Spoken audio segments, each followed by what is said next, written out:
It can be really difficult to understand what autism is, and there are a number of differences and symptoms that are used to identify whether someone might fall on the autism spectrum.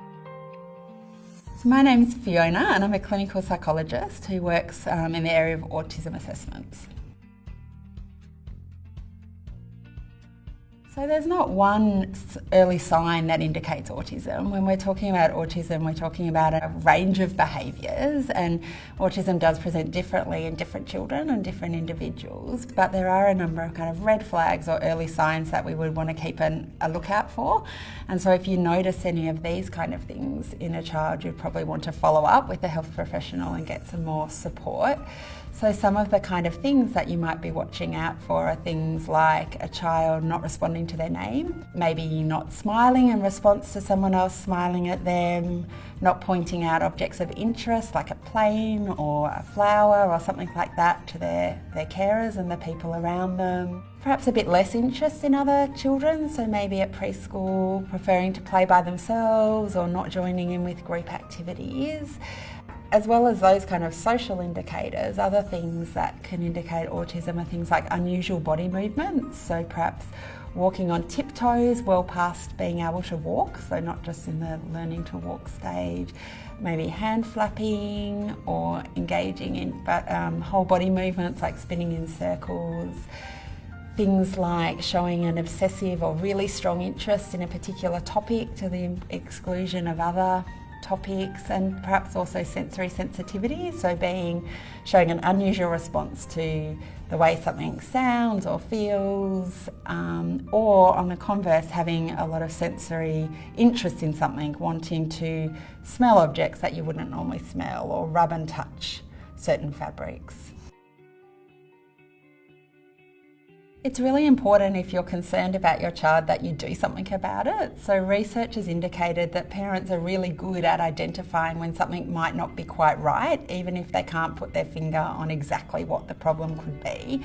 So I think it is really important to kind of listen to that concern and to follow up with someone. And probably a really good place to start is your GP, who can go through your child's history and do a kind of thorough check-up. Another place to go would be your local child and family health nurse at your early childhood centre, who could also do a developmental check for you.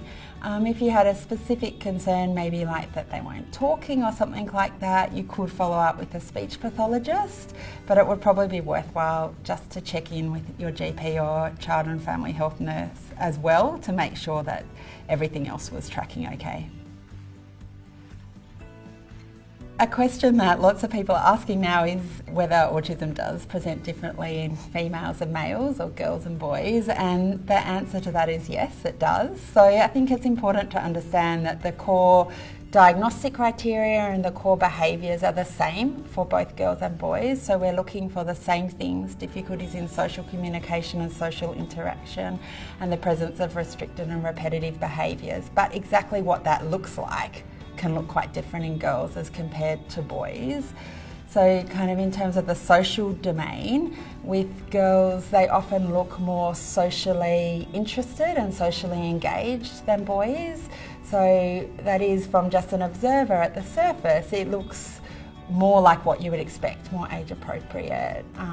They might be able to make friends and interact in different settings, but then when you look at it a bit deeper, there's still social difficulties in terms of things like understanding social cues, knowing how to maintain relationships, and understanding kind of the social nuances at a deeper level. And related to that, I guess friendships in girls look a little bit different. So often it's assumed that in autism people have difficulty making friendships, and while that is the case for girls more than boys, often they can make friends. It's just that they have more difficulties sustaining it or knowing what to do and how to interact in that situation. So it's less about the kind of behaviour and more about the understanding it and the nuances behind it. Girls often imaginative play is a strength, so they're often quite good at imaginative play, and they often use that to facilitate their social interactions with other children. However, often when you look at it closely, there are still some difficulties in terms of it being more scripted and repetitive than it might be for someone not on the autism spectrum. And then when you look at the behavioural domain, girls typically show less of the really classic restricted and repetitive behaviours that are associated with autism. So less things like lining up, less things like unusual body movements than would be expected for boys. When they do often show obsessions and very strong interests, but they can differ from boys in that girls, that tends to be typical interests, so things that most girls would be interested in: animals, unicorns, TV shows, books, typical interests, but at a level that is a lot stronger and that interferes with their daily kind of living.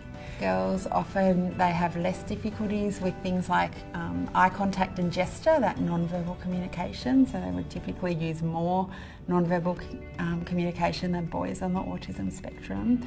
And another thing that often comes up for girls is that this idea of camouflaging or masking, so that girls are actually quite good at imitating and mimicking other people. So the appearance is that they're doing all these behaviours, but actually the kind of social understanding behind it is not there.